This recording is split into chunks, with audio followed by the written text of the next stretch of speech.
What is up? This is your LA in a minute, and I'm here in Glendora in front of one of LA's most unique and fantastical monuments. I'm talking about the Rubel Castle, a testament to one man's vision of whimsy and magic that created the castle in Los Angeles. Let's get into it. To understand why there's a castle in Los Angeles is to understand the man behind the castle, Michael Rubel, as unconventional as he was passionate.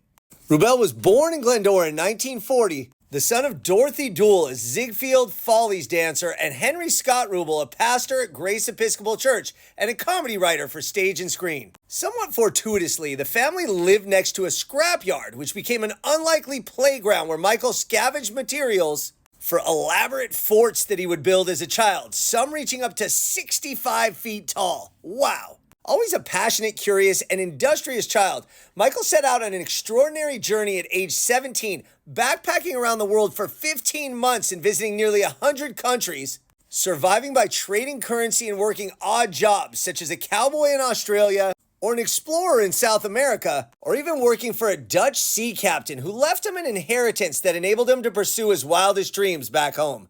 Around that time in the late 1950s, Michael inherited 22 acres of the old Alborn Rancho, a defunct citrus packing house and massive concrete reservoir in Glendora. His mother moved in with him, and the first thing they did was convert the walk-in refrigerators to bedrooms, and they transformed the packing house into what was called the Tin Palace, a dance hall and social hub that drew a dazzling parade of guests. Almost immediately, the parties became legendary, but for Michael, the constant commotion was a little bit overwhelming. That's when Michael began to build a private retreat starting in 1968 inside the reservoir. The first structure was called the Bottle House, and it was crafted from river rocks, cement, and discarded bottles from his mother's soirees. That humble hideaway marked the genesis of what would eventually become Rubel Castle, or at the time, Rubelia.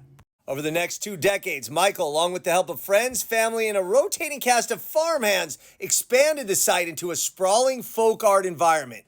This was truly a community, all-hands-on-deck effort where imagination and improvisation were the only requirements. Bicycle wheels, champagne bottles, bed springs, golf clubs, even motorcycles are embedded in the thick stone walls of the castle.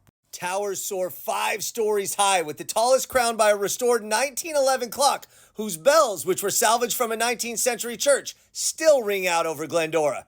The quirky and captivating personality of Michael Rubel was on display as there's a Santa Fe Railroad caboose, a dungeon, a cemetery of rejected tombstones, artist studios, and even a flock of pigeons once roamed the property.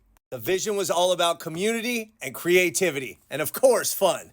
The castle became a gathering place for locals and luminaries who gathered for events such as a chili cook-off, harvesting honey from honeybees, and just old-fashioned fun.